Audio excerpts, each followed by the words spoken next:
Wrestling Report. To the Shooting Blanks Wrestling Report. I am the big guy Ryback. I will be joined shortly here with Raj Geary of Wrestling Inc. of WrestlingInc.com to go over this week's news. Big news, guys, going forward. This is going to be the last week that this podcast, this show is going to be available on the podcast platforms as well as on YouTube. What we are going to do is with everything going, we've lost several sponsors with everything with COVID. Everything's on hold. And I've not, this has always been, everything's kind of been centered around Feed Me More Nutrition for me. But as we grow this show, and I've realized, and people have told me in the past to do this, and I even tried it for a short period, but it wasn't done well, and I also learned you can't have the shows available everywhere, then expect people to want to pay for them. We're moving this show essentially, guys, to Patreon. And we've come up with two different packages on that. I enjoy doing this every week. I'm very busy, though, and I need a way to, with everything and going forward, with stuff going on with that other organization, trademark-wise and things of that, where it's going to cost a lot. Most likely, and so need every advantage possible moving forward, so that I do not slow down Feed Me More Nutrition one bit, which is what they would love. So what we are doing is this podcast is going to go to Patreon, patreon.com/Ryback. Guys, every Monday, this show, an audio and video, will be available on Patreon. That platform. The Shooting Blanks Wrestling Report, you could subscribe to every month. You'll get the full show every Monday on Patreon for $3. With that, we're going to have the whole package with Conversation with the Big Guy Ryback, audio and video on Patreon, with that for $5 per month for our subscribers on there, guys. And we may be adding in some additional content as we move on, but we're going to see how it goes, and we're pulling that from the audio on all podcast platforms, everything, and it's going to be exclusive to Patreon moving forward. The Conversation with the Big Guy Ryback podcast, with that, is only going to be made available on audio. That is no longer the video is no longer going to be on YouTube. And the clips, we will have one clip each week on Ryback TV, one clip from the Shooting Blanks Wrestling Report, and one clip from Conversation with the Big Guy Ryback. And so if you want to watch those shows on the video, and that's why we're going to make those exclusive on Patreon for you guys, and leave the audio as the audio always was available, and again, so we can continue the growth overall of the show.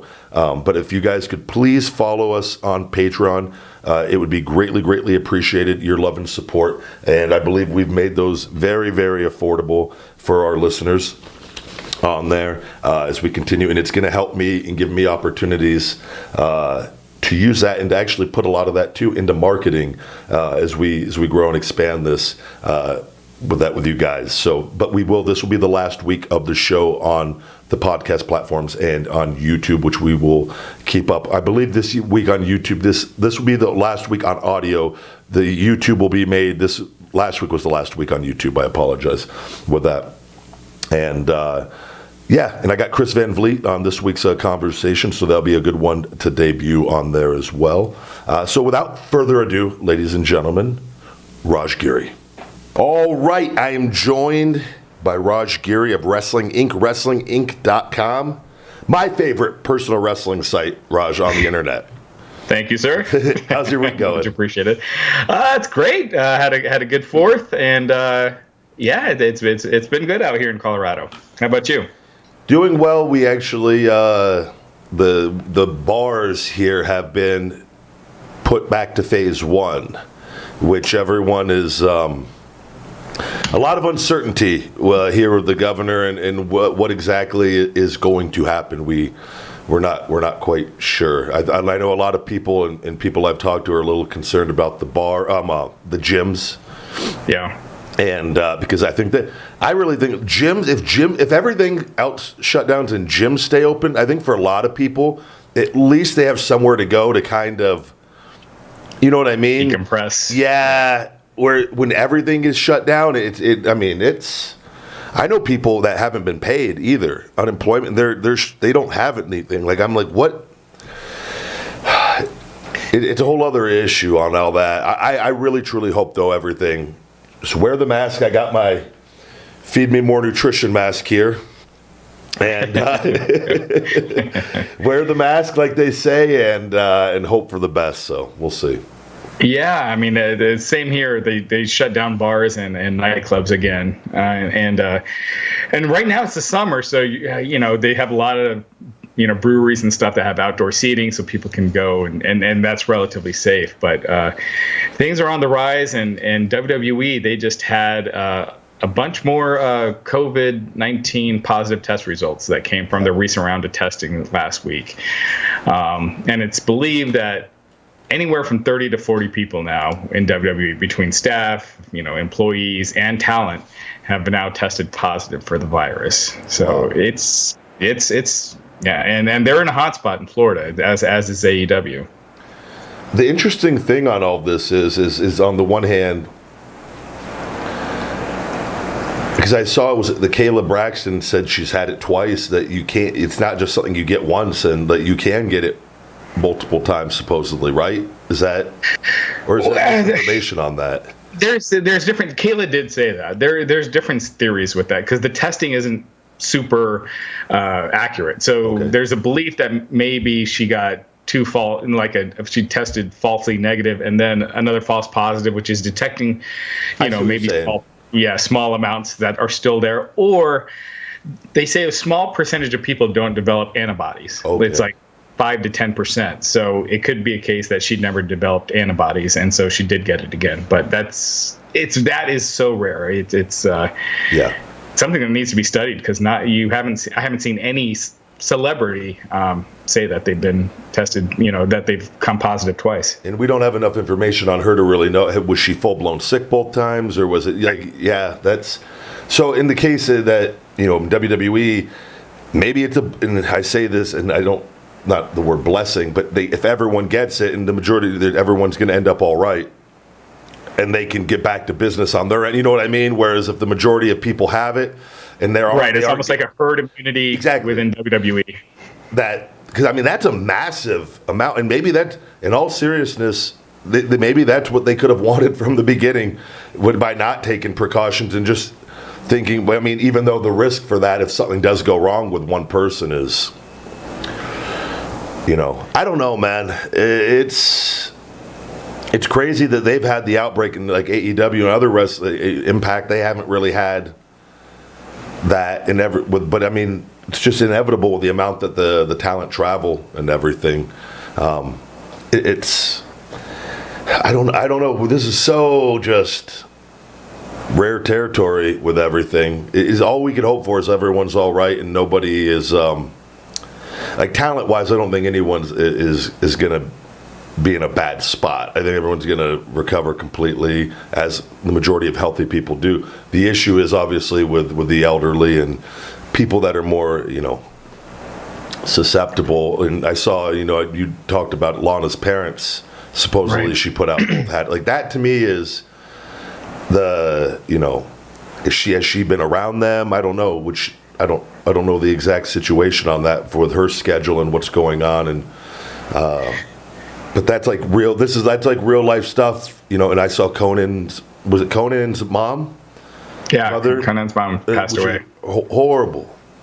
Right. Like, that's what I mean. Like that's the real life stuff that where the elderly and people that are more prone to like where we're gonna see this stuff, and it's like I don't know, man. Yeah. But do we shut down the world for that also? I don't know. It's a tough thing. It is almost like if you did shut down the world for 3 weeks, we'd probably get as close as possible to eradicating this, but it's impossible. And I agree. But yeah, so Lana, you mentioned Lana. Both her mother and her father have it. Her mother was in the intensive care unit due to a positive coronavirus test. She noted earlier in the day that her mother, who's asthmatic, was taken to the ER with breathing troubles, and she tested positive for the virus, was put on oxygen. So the best to Lana and her parents. And yes, it's not known if Lana had been around her parents or what. She said that her parents actually never go outside. Yeah. And so, you hear stories that the surfaces stuff is overblown, but I mean, if they never go outside, I don't know how you're going to get it other than from packages or things like that. And that's who's to say that she's not living there. I mean, they could have. Right. You say that you say something like, well, they never go out. Well, they could have made a trip to the supermarket. We don't know. Right. So but I believe her that when they, I don't go out a lot, but I still go out and stuff. I have exposure to people. So right. Hopefully, I hope they're all right. It's scary with this. And you mentioned, if we just shut everything down for 3 weeks. And the problem with all of this is and the way the world works, you're asking the majority of healthy people that aren't going to be affected by this at all to care about people who don't care. A large portion of them don't care about themselves and never have health-wise. And so we're asking people to do the impossible overall. Right. Now, we'll get some people that, okay, I'll wear a mask, I'll do everything. And you're going to have other people that just say, fuck you guys. I'm not going to ruin my life for people that don't give a fuck about me and don't give a fuck about themselves. You're just opening up a can of worms. That's what we see with everything. And that's why I say shutting down has more serious repercussions. It's just something you're never going to get everyone on the same page on that. Yeah, no, absolutely. I mean, if you had something where you said, look, you don't have to pay your mortgage for this month, that everything is shut down, and if you are caught going out, then that's rescinded. You got to pay. You still got to pay. But they're not doing that. They're letting the rich still get richer, and we've seen it with all that. And there people that are not in that position are getting poor, and they're not. And I'm seeing it firsthand. And people aren't getting paid. And there's stuff, and then there's people, you're asking people to ruin the rest of their lives, and they're going to go in a hole they're never going to get out of. We're not freezing rent, we're not freezing bills. If that's the other thing on this, it's been half-assed, Raj, from the beginning. If you're going to shut down everything. Right. Put the whole world on freeze. Yeah, it's not like restaurant owners, all these companies, and no, it doesn't work that way. That's why you're getting the backlash that you're getting, and I get it, and I'm seeing it. It's just. But then you have people that have gotten it, that know, that maybe have had really, really a bad case of it, and they know it's serious and that. But then you got other people, like I said, Raj, that we're never going to have to worry about it. It's tough, man. Yeah, absolutely. It's making people hate people even more so, and it's just one of those. I don't know what the answer is. I just know shutting down isn't working because it's not. It's too half-assed. Right. It's got to be all or nothing. Yeah, otherwise, which is impossible to do with this many people. So. New Zealand did it with the small amount of people, and they have eradicated. They have 0 cases right now, but which we should be looking at. Yeah, I'm telling you, there's something else. It's just, but like these are the real cases, and like for Lana, and where I'm getting with this. To her, it's very personal because her parents now have it, and then, Conan losing his mother. Like these are real situations of people that are in Conan's case, lost his mother to this, but at the same time, we can't expect everyone to. They're not going to understand that because it's just they're not going to experience it to that level, and man, it's tough. Yeah. This is going to be a weird transition, but someone's losing their eye this Sunday at Extreme Rules. Oh boy! They have Rey Mysterio versus Seth Rollins. It's called an eye for an eye match, and the actual rules are to win the match you have to pull the other person's eye out, take their eye out, and apparently they're doing a cinematic match for this where they are going to CGI someone's eye getting pulled out. I I didn't know this. I'd heard about the match. Yeah. And I just thought, I don't know why I thought I saw something, an I Quit match or something, like, which I just thought I found humorous. Like, okay, they're just calling it, something different. Like Moxley versus Santana earlier this year. They called it an eye for an eye match, but it wasn't literally. Yeah. Right. Because, obviously, because then there's that whole thing of if you got to continue on after, and, does the guy wear a patch for the rest of his life? Or right. Even if Mysterio's leaving and then, whatever, and then he goes, I don't know, and then he comes back. Is he going to come back in a year and without an eye? I don't know. I don't know what they're doing. I think maybe that's an attempt to get people to watch, to try to get viewers in, but I don't really see. It's very odd. It sounds like a Vince McMahon thing to me. Like that really.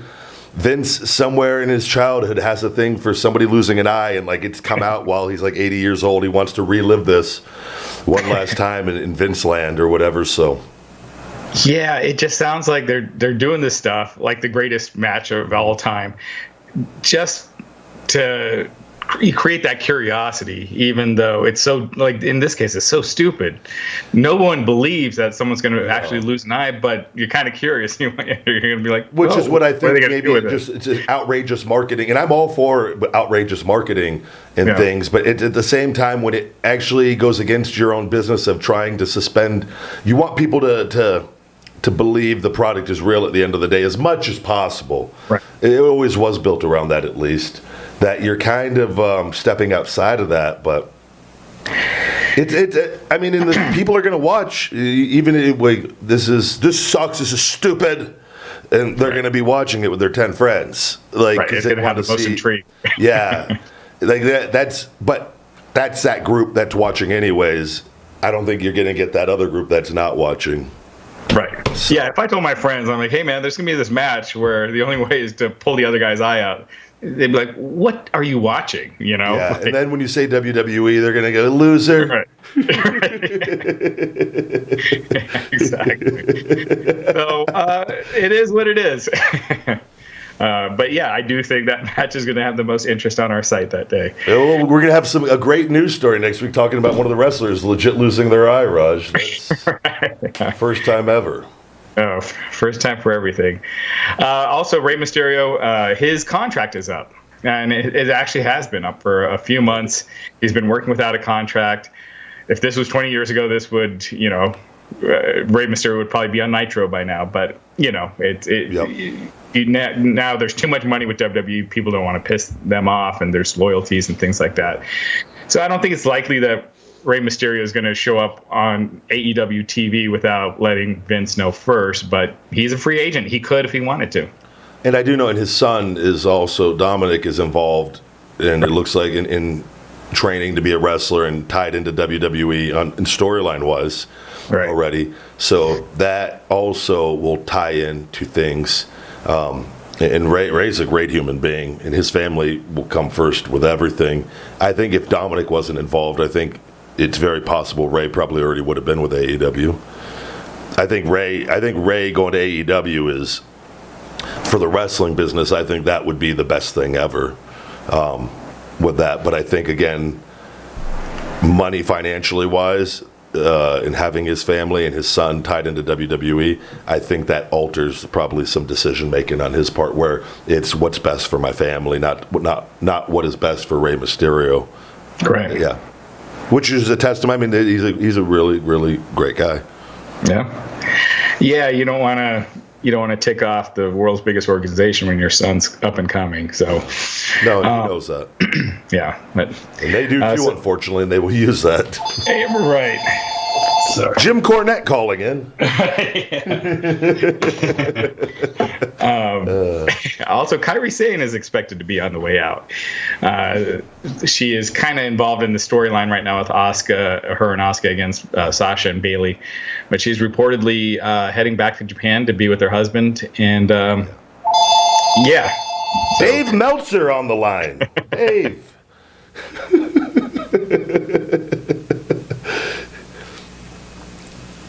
So yeah, Kyrie's on her way out. So what is? I saw that she was on Raw this past week, though. Correct? Yeah. So she won I think she beat Sasha by countout or something like that. And so she's going to be on Raw again next week. So apparently she's still going to be on TV maybe for the next few weeks, and they're writing her out. Because I saw something that they possibly are going to offer a large amount of money, and I don't know. I'm not too familiar with the whole scene as far as like the Japanese wrestling scene or any of that, and I don't know. I mean, she has to do what's best for her, and if she's not happy here in the States, and I'm all for going home and being happy, and if she wants plans to retire soon, but we'll see. WWE oftentimes in situations like that, they throw some money at you, you'll just and you look at it for another year or two. There's a chance she stays, I would say, if that is a real thing that they don't want her to leave. So. Right. We'll just have to kind of wait and see. Everything right now is this whole period of wrestling to me is just like it's like forgotten. All of it, like none of it matters almost, which is why I wish it wasn't going on because I feel bad for the talent more than anything. I think MVP too. MVP's doing. I think I genuinely think MVP's his all-time best as far as just where he is at life and like performance-wise. But I also think he's always been great. And I think also the talent, it's a different environment, and he stands out even more in today's environment, which I really think, I wish he had a crowd, because I think I think him and Bobby are doing good stuff together, but it's just all of it, I see it, and I'm just like, it's emotionless to me, and I just feel bad for them that they're doing, and talent's awesome, so. Right. It just feels like you're watching a play on TV right now, and it is unfortunate. Tough. And you're seeing it in the ratings. Let's go ahead and get to the ratings while we're talking about it. Raw doing their second worst. I mean, by a hair, their second worst. It's basically tied with their worst number in history. 1.687 million viewers on the USA Network last Monday. It's down about 3% from last week, which did 1.735. The only good thing was that the number actually went up in the second hour and then came back down only a little bit in the third. So it held their audience a lot better than usual. But the first hour, that did 1.697 million viewers, was their lowest rated first hour in history. So record low ratings, and assuming football still goes on as planned, usually Raw loses 10 to 15% once football season starts. So that's... I mean, we're talking in really low, 1.4, 1.5, if that happens, maybe even lower. Very realistic. And I think, again, are they talking about having football without fans? Yeah. And if they do, and people are going to watch football regardless, it's in that they're going to lose a chunk of their audience on that. It's the trend. It just keeps going down more and more and more. I think really filming at the Performance Center, I don't think it's working. I think it's the best. I mean, it's a great place. Don't get me wrong. It's a great training facility, but for shooting regular TV every week, there's just no energy there. Right. And it comes across. And again, this isn't any performer or wrestler or anything. It's just the environment and the lack of energy from a crowd. So I'm not shocked. I think they go lower. I really do. I don't see I don't see them they're limited. I know that I don't really know what their options are. How can they really change anything? I don't know. I don't know what they've done outside skits with the other, like the Viking Raiders, and I don't mind any of that stuff, but it's also, though, there's just nowhere to go with it because there's no crowd still. So there's no payoff with any of it, and it's a tough thing. So wrestling, I mean, it is not watched. And I saw a thing with Kevin Nash, which happy birthday to Kevin Nash. He's one of just great all around guy. Where he was talking about MTV, the music videos, how they became non-existent as far as on TV, and how they were the number one thing, and wrestling was kind of and that trend is kind of shown, but also music videos are on YouTube and stuff now, people, and they're huge on that.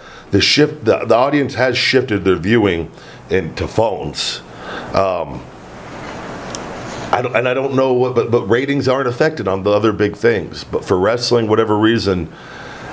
People, I think 2-3 hours is way too long to keep people with the world that we live in now. this ain't even like Nitro and Raw 3 hours back then. This is in a whole different world we live in now, and people's attention spans are much, much lower. I would say non-existent, almost, for most people. And, I think a fair barometer would be Monday Night Football and how Raw and Nitro did against Monday Night Football. Yeah. People watching wrestling against that. And back then, this was ratings, not viewers. They changed. It's kind of changed how they monitor viewership. Back then, it was ratings. But Raw and Nitro combined used to do 9 or 10 rating, and Monday Night Football would do a 13. So that's like 80-90% of the Monday Night Football audience now. Wrestling is not even close to that. And can it get there? If wrestling is trying to do everything right and it's not getting there, then at least they've tried. But I just don't see that doing everything they can to create larger-than-life stars and compelling storylines like they had back then. And again, and the shift is in the business shifted to where the moves have become. Great. That, and I've said it all along. Move-based wrestling does not draw. And that we've seen it on independent promotions like Ring of Honor. They're non-existent to the world. They really are. Like I'm not talking about the wrestling community. The wrestling community is well aware of them, but the majority of the world isn't. And the majority of the world, and you got to have a blend, man. I'm all for I love and respect wrestling. I love it, but anyone that actually knows and has been on the big stage knows that's not what sells tickets at the end of the day. And I don't know. It's the formula's not working overall. So, but WWE's making more money than ever, right? Right. So that's all they care about. And that's what I said. And Vince, that's directly from. That's all. It's a business, and that's all they're looking at. And they're not looking at all these other things that. And they're not. He doesn't look at it like, well, if this goes back to this, I could be making double what I'm making. He doesn't. He just looks at he's making more money than ever, and he has control over pretty much all of it. So, well, wrestling is being subsidized by the TV contracts right now. I mean, that's what's paying for everything. And when they signed these contracts, Fox and USA, it was actually 2 years ago. Even though this is the first full year that they're in effect, their ratings were way higher. I mean, they've dropped considerably since they signed these, billion-dollar contracts. And that goes for AEW, too. They signed a new deal with TNT in January. They were doing about 950,000 viewers a week in January. And now they're high sixes, low sevens. And granted, we are in a pandemic, but wrestling's in a weird place. And that's their saving grace, the pandemic. When this is all, if things return to normal, like I said, it's going to be really interesting to see if things don't come back on an uptick, do these deals get renegotiated? I don't know.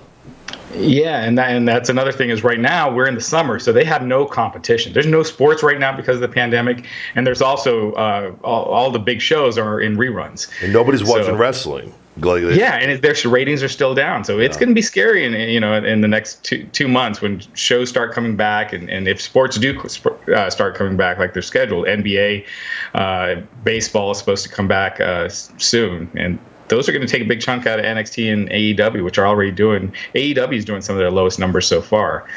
Right now, Smackdown, they did 1.78 million viewers last week on Fox. That's their lowest ever. Yep. But that was 4th of July weekend. I wouldn't look too much into that. They did a 0.4 rating in the 18 to 49 demo, which is terrible. But it still won the night in ratings because, again, all the shows are in reruns. So with the summer, it's fine, but once the fall starts, they're going to be getting killed in the demo, which is why they got the big contract in the first place. Yeah, it's just everything. See, and you say that, and they win the night like that. That's a reflection of TV viewership for that. With that kind of stuff is gone down. But it's weird to me. See, that's where it's like a double-edged sword. Where viewing habits on TV aren't the same overall. But again, for the big things, they're better than ever.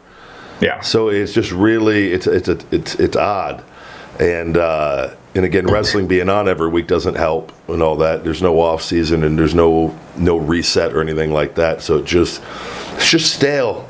It's just plug in people. Nobody's too big. It's just it's consistent. But that doesn't make for the best TV. And there used to be hooks too when you watch, man. You need something what are you tuning in for? To watch, to find out, what reveal, are you just tuning in to see Matt Riddle and Keith Lee trade a fucking 100 moves for the night that you've seen already? Right. Like, I'm serious, and that's nothing to get. But there's nothing you need. Like, right. Most people aren't gonna. They're gonna be like, I've seen that. I don't want to see that again. It's cool, man. Like, oh, those guys are athletic. Right. Those guys have great conditioning. But like, what do you need a hook? You need to see like something, and there's not that. That's not going on in general in wrestling. So. Man, this past week, it was the 22-year anniversary when Goldberg defeated Hulk Hogan on Nitro, the 24-year anniversary of the NWO forming. Yeah. And just look at the heat when those happen, and how crazy. And it was all character. It had nothing to do with moves, and it ushered in the hottest era of pro wrestling that we've seen. I wish people would learn from that. I remember to this day being in Mesa, Arizona for a baseball tournament. And all the guys were drinking, and we're all underage, of course, and I wasn't drinking. And they all went out on the town and looking for chicks. I stayed in to watch that Nitro with that because I wanted to see that, and with Hogan and like the electricity of that. And I'll just remember standing in the hotel room. I went out afterwards. Don't get me wrong, I'm not a loser, but I waited. Man, it was like I still remember it to this day. I don't remember anything about that baseball tournament or that year. I just remember that. Yeah. It was just like it was and I feel like that it's gone to a degree. Yeah, in wrestling. So I remember we used to have Monday night parties, and everyone was more into WWF at that time than WCW with Stone Cold, but we'd have it on picture in picture, and everyone was over at the house. It was like 20 people, but when that Goldberg Hogan match came on, we switched it over. Everyone's going crazy. I mean, and now I can't get people to come to watch WrestleMania. So no, we need. I really hope. That's why I was hoping, like, because Cody, man, I really think I would like them to start promoting Dynamite parties. Right. Just that and the Nitro girls and the parties were the two things that I thought that made wrestling kind of cool. And it'll get people, if you let people know that we're going to put you on TV, the parties might start off kind of dorky, Raj. They might. Well, hopefully they pick up. They get some steam within the college community. And one last thing about the SmackDown rating. We did say it was number one in the demo, but it was tied with a bunch of other shows for that number one. It was tied with Dateline, Blue Bloods, Dick Van Dyke Special, and Shark Tank. Holy shit. Again, a bunch of reruns. So it's number one in the demo, but tied with a bunch of other shows that are reruns. It's going to, obviously, once they go back to the regular season, it's not going to be as well. But overall, it's still number 8 for the night in total viewers. So even against reruns, it was still last. So not good. Also, the Great American Bash Night 2, AEW Dynamite Fighter Fest Night 2. Both shows were actually down from last week, and these were heavily hyped shows. NXT presented their biggest match that they had with Adam Cole versus Keith Lee, title versus title, and that match was a big success. It did their highest rating. That match did 922,000 viewers, so it's the most watched segment on NXT TV all year. But overall, the show did 759,000 viewers, down 4% from last week. It still beat Dynamite in total viewers. Dynamite did 715,000 viewers, which was also down 4% from last week. But Dynamite did beat NXT in all the major demos except over 50, and that's where Tony Khan really was going off on Twitter about how they are winning those demos. So that's I watched the majority of AEW.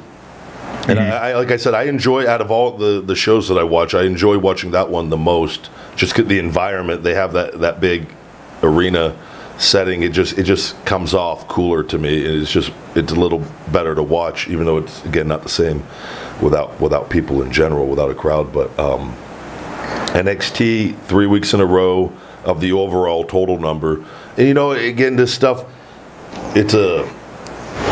these guys on all ends, like these people that talk shit, and they're gonna talk shit regardless. It's and you're never gonna win. You can't argue with someone that 2 + 2 = 10 like that. They're gonna always, those people, they don't even, when they're wrong, they don't even, you can give them every fact in the world, they're not gonna think they're wrong. And they're not gonna, and it's not gonna matter. It doesn't matter. I just think they just gotta Tony, it obviously is very personal to him because he's very invested in this and just and passionate about it. And from everything, and I've talked to and the people that are working there, how he treats people is so much better, in general, than what wrestling has been in the past, and specifically with like how WWE operates and whatnot. It's those people are always they could be winning every week, and fans would be coming up with a reason to talk shit to them. And I just think it's like you just block them and just keep putting out a great product, and everything's going to be fine. Because those people are always going to, that's what they always are going to be chirping, no matter what. And even if AEW wins, 20 weeks in a row, it's, well, you're beating the developmental program, you suck. That's what they do. They just make noise, and you can give them every factual report, and this is what advertisers are looking at. And I know Jericho, I think it's important for them to come out and let people know this is what is important on what advertisers are looking at. But at the end of the day, the total viewership does matter too. Yeah, it's not we can't just say it doesn't, but I think that's just a case of put the information out there. We're not going to see them doing that every week. Here's the report, the numbers, and this. It's not a loss. We're winning still. So, right. Yeah, 18 to 49 is the key demo as far as advertisers go. Obviously, WWE and AEW now, they don't share in the advertising revenue. But that's all. They got guaranteed contracts for their TV deals. But to your point, total viewers do matter. If you look at the NASCAR, Donald Trump said NASCAR ratings are down. And if you look at all the reports that are saying that he's wrong, they're not doing the 18 to 49 number. They're talking about the overall number. And so that number, they still use 18 to 49 in a lot of mainstream media articles, but usually it's the overall viewers that are always there. So those two are the two most important ones. I think they're both kind of hand in hand with that. And obviously, you want to win both of them, I think, you don't want to, but I think in this situation, it's still a win for them because they're still hitting that they're getting that other one.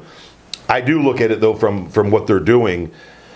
I am curious what has changed where AEW was getting the upper hand. I felt like, yeah. It was a given. Yeah. Before. And where did that? Because all of a sudden there was just a switch. They just switched spots. Kind of, it feels like on that. And I'm like, well, what was the shift that happened? Because I'm watching AEW every week, and I like what they're doing on a lot of things, and what they're. I'm not watching NXT. Right. So I don't know what they changed. From what you've seen what's the difference here with this?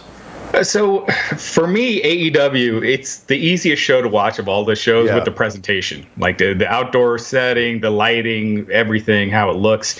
But nothing feels big on that show right now. Okay. There's nothing really compelling. Whereas NXT, they've been doing a good job of building their big matches. Like everything else is kind of fodder, and this week we saw NXT actually won. I mean, AEW won the first hour overall, and then NXT won the second. But with their big matches, they are doing a good job of building those up. And they're also new stars, Karrion Kross. They've been doing a good job building him up. Yep. Whereas AEW, they're having these guys lose right off the bat, whether it was Lance Archer, Brody Lee, probably Brian Cage next week. And I think they need to keep those guys special and not having them lose right off the bat because, the genie's out of the bottle once these big guys get beat. Once people see that, it's hard to turn back. And also, again, too, with no crowd and no storyline development, really, things are. I agree. I could see that, and that's one of the things where you just.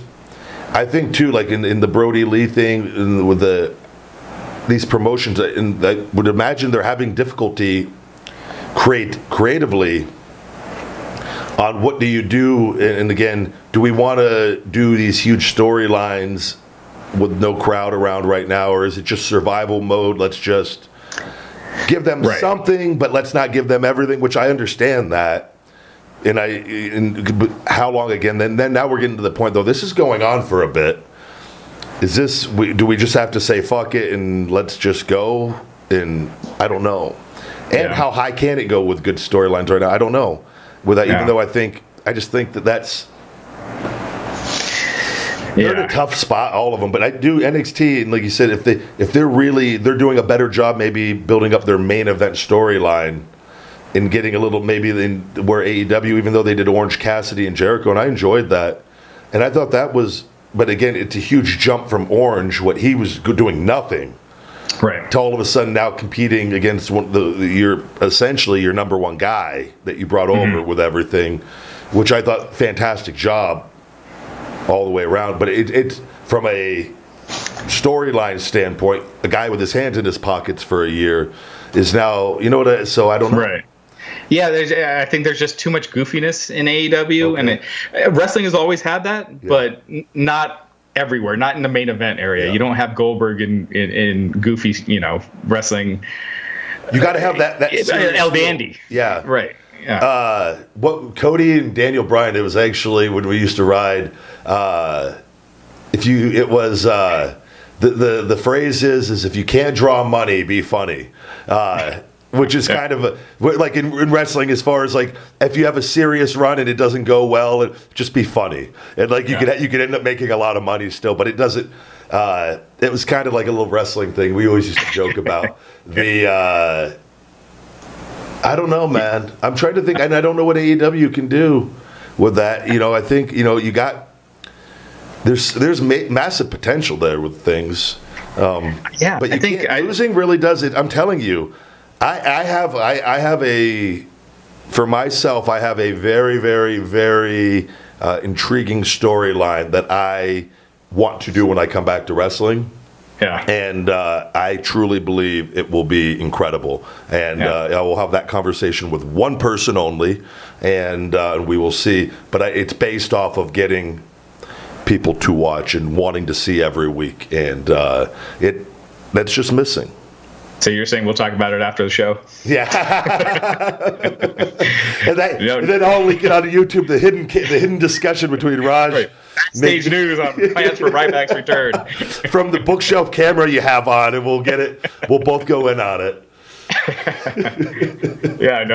That's great, because that is one thing that's missing is intensity. And I think Omega and Page, those guys are main event stars that are just kind of on the side right now. I think they're waiting to have crowds to do the split, but I think they got to pull the trigger on that, make it intense, no goofiness, just make it bloody, make it violent, and I think that'll work. And Omega's a guy too, which, by the way, it's kind of with all of this, he hasn't had his, you know what I mean? Like there was so much hype with him, and I feel like he's just involved in the storylines for what they have, and I think there's what I'm getting is there's a lot of potential for him to go on and do a lot of stuff. It's not like he's been all the value has been taken out of him. He's just not being utilized. He's just not being featured as heavily, I feel like, as he can be. But that's fine. I'm not like he's doing other things with elevating other talent, and I'm saying that we have that still with Kenny. If Kenny turns heel eventually and goes on, I think there's a good 2 years with that. So, yeah. One thing we had first reported at Wrestling Inc. earlier this week, that WWE has removed ring announcers now for the time being from the ring. So you're not going to see them in the ring. So now you're seeing a lot of weird stuff where the wrestlers are kind of cutting promos leading to their matches. They'd still have the ring announcers at ringside. They are doing some of the announcements, but for the most part, not much ring announcing right now. So it's just one of those weird things, not a huge story or anything, but no. I wonder. I'm curious. That has to be a Vince thing, where some reason he's not happy with ring announcers right now with no crowd, possibly. So, yeah, I don't know if it's a COVID concern. Even though they're far apart, you can have them far apart to where that shouldn't matter. So, yeah, I don't know. I would say that's probably more with again no crowd there. Maybe that's just them adjusting a little bit for what the reality of it is, and I don't know. He would every week there would be something. The rules, they just would implement or say you can't say this or you can't do that, and that's just the way that it is. Yeah. So AJ Styles this week, he addressed the heat he had with Paul Heyman. Now, it had been reported that AJ Styles was upset because Luke Gallows and Carl Anderson were released. It felt like Paul Heyman was responsible. Styles said that isn't the case at all. He said he's going to and I'll quote him. I'll give you a snippet of what me, Gallows, and Anderson already know. Paul Heyman is a liar. Now you know. I'm sure you've heard that before. If you go back to his ECW days, you'll hear that. He's a bold-faced liar. So that's my take on that. I will let Gallows and Anderson add to it. So, yeah. Paul's a guy, and I talked about this and having to work with him. Like AJ's not saying anything anyone else doesn't know. I knew when I got lined up with Heyman, he was working with Punk. He wasn't working for me, and but he will make it look like. And I already knew the situation of what was going on. And Paul's a guy though you do want on your side if he likes you, because he can be very beneficial to your career. That's the wrestling industry, man. It's a bunch of fake political bullshit, and that exists in every other. There's political bullshit in every job in life. Who likes who doesn't like you, and there's just some people there's people like me who can just tell you how I feel, and I am not fucking worried about it. I'd rather you know where I stand than where I don't stand. And then you have other people that aren't like that. Paul's not a physical specimen. He's not somebody that's going to kick your ass or do anything. He's from New York, and a lot of people from New York fucking lie, I found, in my experience. And that's not stereotyping all of New York. That's just in my experience. That's just something that they're carny and they fucking lie. It is what it is. As long as you know that, I think knowing is a big part of it in working there. But you're being told when he's your boss or in charge of creative and maybe telling you like one thing and then stuff is happening behind on another, that it's really frustrating. And it's like, but that's wrestling, man. It's a fucking shit business as far as who you trust, and it's just the way that it is. You got to know that going in. It's a bunch of fake bullshit, and that's why those contracts are so goddamn important. What you get written on those, so yeah. SummerSlam is going to be taking place at the Performance Center. Vince had been dead set on having it in front of fans, but that's not going to happen. They had planned for some shows later this month in Lakeland in front of fans, but obviously with the outbreak in Florida, that's not going to happen. So Performance Center for SummerSlam, the rumored main event is going to be Randy Orton versus Drew McIntyre for the title. And, I mean, that's about as big a match as you can do right now. I like it. I think that's a good match. If they're building Drew and edge out, take Randy, and I think Drew getting a win over Randy, if that is the direction that they're going, it really, really helps elevate Drew further. With this, it's all, again, without a crowd, it's nowhere near the impact that it would have. This is all, like I said, the forgotten era where there's going to be people that, if they do return to crowds, that are going to have no idea what's happened the last 6 months. 5 months, right, however long it is, but before we get back to that, maybe even longer. So, hopefully, they do their best, everyone, from a production standpoint of really making it as good as possible. But we've seen it, how good is wrestling without a crowd. It's just kind of plug people in, and they've done some good stuff with it. The Boneyard match, and I loved the Wyatt Cena stuff at WrestleMania. Those two things alone I thought were fantastic. But you can only do that so much. Also, I mean, from a creative standpoint, so I like the matchup. I would like it a hell of a lot more though if it was in front of a full stadium, because I'm sure they would as well. And Dominion, New Japan's going to present Dominion this weekend, the first major show with fans. It's going to be 30%, in front of the crowd is going to be 30%. Japan has not had coronavirus near at the levels that we have. Things are getting back to normal, but finally a show with fans, from a big company. Yeah, it'll be interesting to see how they do, and it's great. I mean, it's a great step. But it's crazy here in the States how we're going backwards in some states, pulling back. And even though I know COVID is up on the numbers, deaths are down, but I just saw another article where they're anticipating those are going to start going back up. There's a lag on those. Supposedly there's a lag, right? Yeah. Yeah, because it takes weeks before people usually die. But they are also saying now that the median age is much lower. It's a bunch of young people getting now, so the deaths are expected to be lower because younger people are less susceptible to dying from it. They still can, but it's not as common. Rare. It's not nearly as the same percentage-wise. So, Yeah, we'll just have to kind of wait and see. I think they're looking too. I think that's going to be big data-wise for the United States and what we do with wrestling. I think if the cases do keep going up and the death rate does lower or stay consistent to where it's been, there's a good chance that everything then just they're going to realize it is the younger people and great, we're not having the deaths that we were, and that herd immunity thing, and let it just.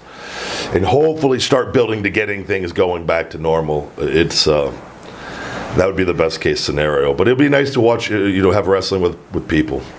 Yeah, good for them. Absolutely.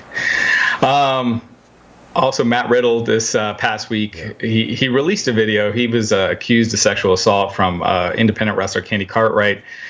She said that he forced her more or less to give him oral sex. Yeah.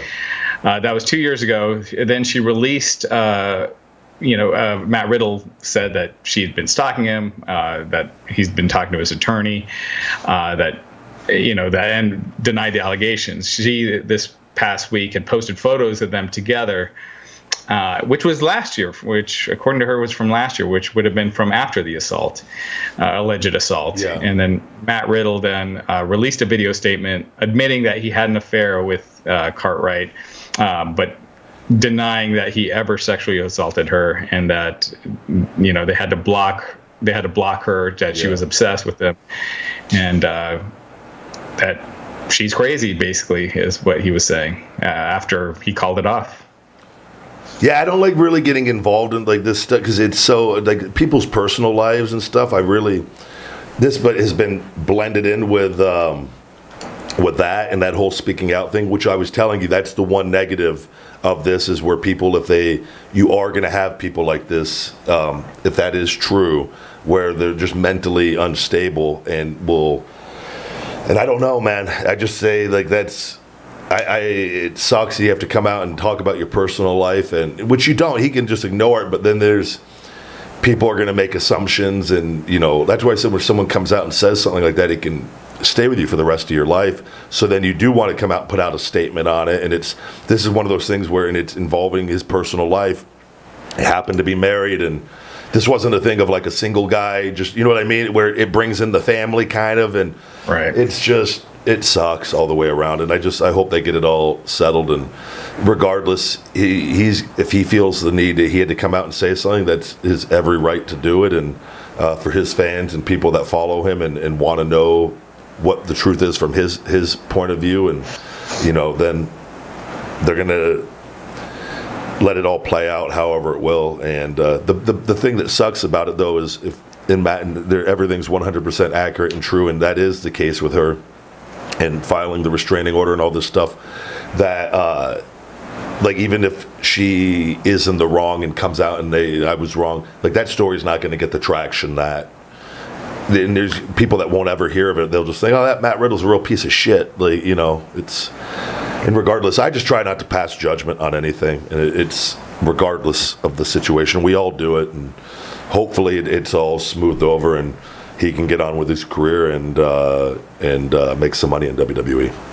Yeah. Independent wrestler Tony Gunn, who's with OVW, he had come out. I believe it was last week.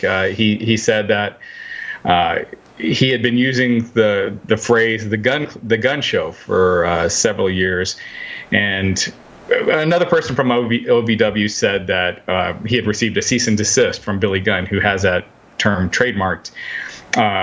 Billy Gunn's wife responded to that, saying that's not true. They never sent a cease and desist letter, but they did ask him to stop using that term. Yeah. They do have it trademarked.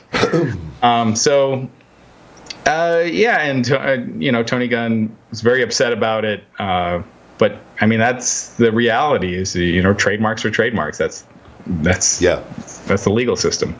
And so I could speak on this just with me right. And like my supplements even. I trademark like different names, like my Wake Up Unlimited Energy. That's that's the trademark for dietary and supplement, that whole sector, and like food products and things of that nature.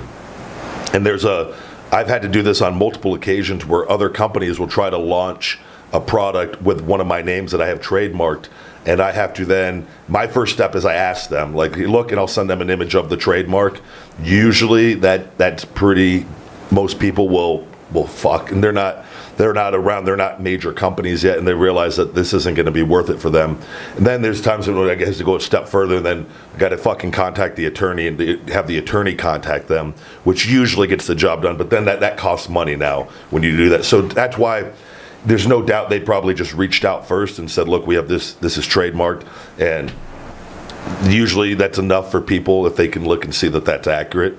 And then if not, then you get the attorneys involved, and if they choose to keep going, then eventually it's going to cost them a lot of money, and no good will ever come from it. But that's what trademarks are for, is to protect what you trademark. And if the other person, even if they were using it prior and they didn't trademark it, and it's just the reality, it sucks. But that's what it is. And I've had to do it. I've had to file things with Instagram on reports on companies to get their accounts shut down, and it's just, you protect what you trademark. And I understand from Billy and why they're doing it, and with his son, and in wrestling too. I was going to tell you, a lot of people, and it's the other thing in wrestling, there's not a lot of respect sometimes. I feel like when you come up, like that's what I was saying, like finishing moves and things. You see other wrestlers just doing other people's finishing moves. That used to be like a thing you just never did. Outside of it, you'd have a guy from another promotion that they would use it for a finisher, but a lot of guys now just use finishing moves just for fucking moves because they don't know what else to do. Right. To kick out, and I'm like, man, that just never. It's just things change and whatnot. I did want to ask you regarding the trademark thing, because I totally, in this case, I totally get it. Billy Gunn's been using it for years. He's had a trademark, but with WWE trademarking names, and that's all fine if you're trademarking your characters, but they should be doing interviews using their real names. The problem is that they're out in public using these names owned by someone else, and they're never allowed to use their real names. Yeah. And because you won't see James Gandolfini doing media as Tony Soprano. He's James Gandolfini on these talk shows, whereas Roman Reigns is Roman Reigns. He's not Joe Anoa'i. Yeah. So that's where it gets iffy with the trademarks, because these guys are having to live with these characters, and they make it their own. They become them, and where it blurs the lines because they're not allowed to have it at all. Yeah. Right. And then in those situations, and they don't want you getting your name over to a degree, because they don't want you to have, you know what I mean? That's what I'm saying. It's really screwed up on all ends. Yeah. And I'm dealing with it with them on other things, and where they want to keep trademarks they're not using and they don't own, and it's like it is what it is. They're not good people. They never have been. They never will be. And I'm reading a marketing book right now, by the way, and one of the things in this book talks about that companies that, and especially like in the sports world and different, that have really, really, really done really well. They have and this reminded me of the Vince thing, talking about fans and how outdated he is, but it's employees first, employees, fans, shareholders. That are the companies that, when you construct your importance level of employees, fans, shareholders, all the right decisions are made all the time, pretty much. With that, and WWE does not do that, and they've already come out and said that fans are our number one priority. So you're saying fuck you to your employees, which they're not even employees, the wrestlers. Right. And and they publicly have already stated this. And when I saw that, I go, no, it makes sense. And you see like these brilliant minds like Gary Vaynerchuk, they always are talking about how value your employees.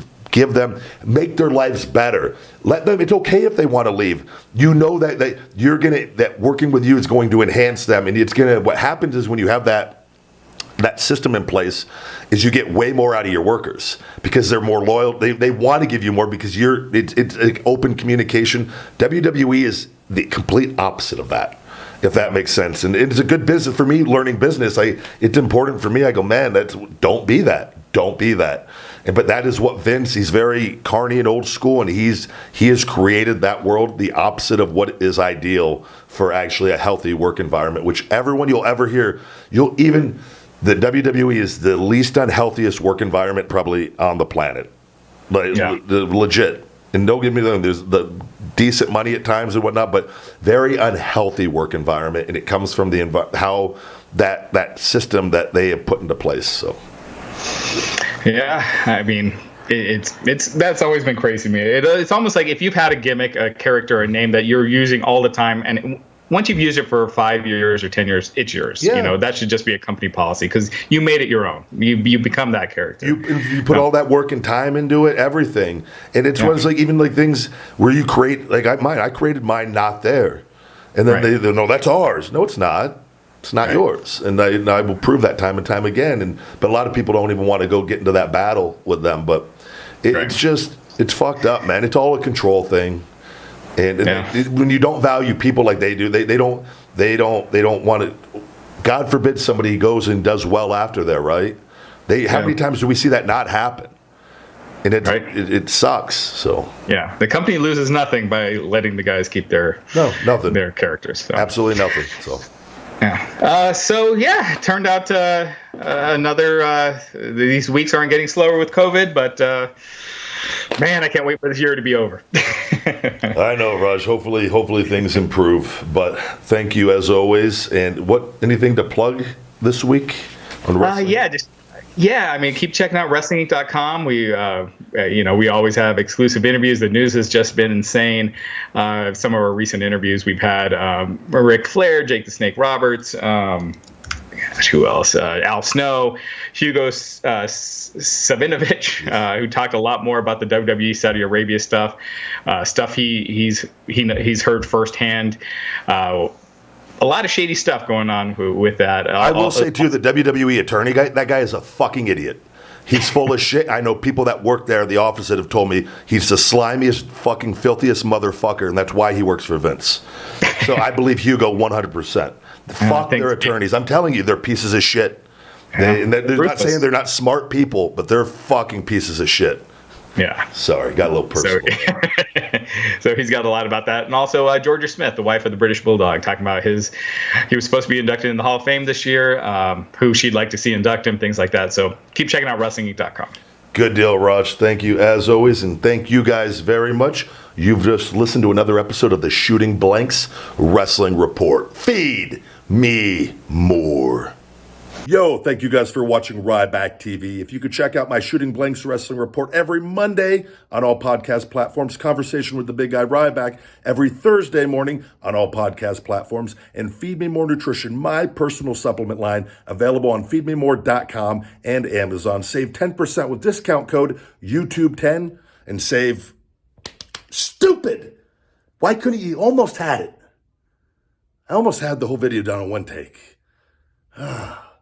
New customers, you can save 20% with discount code NEWCUSTOMER on feedmemore.com. Get hungry, stay hungry, feed me more.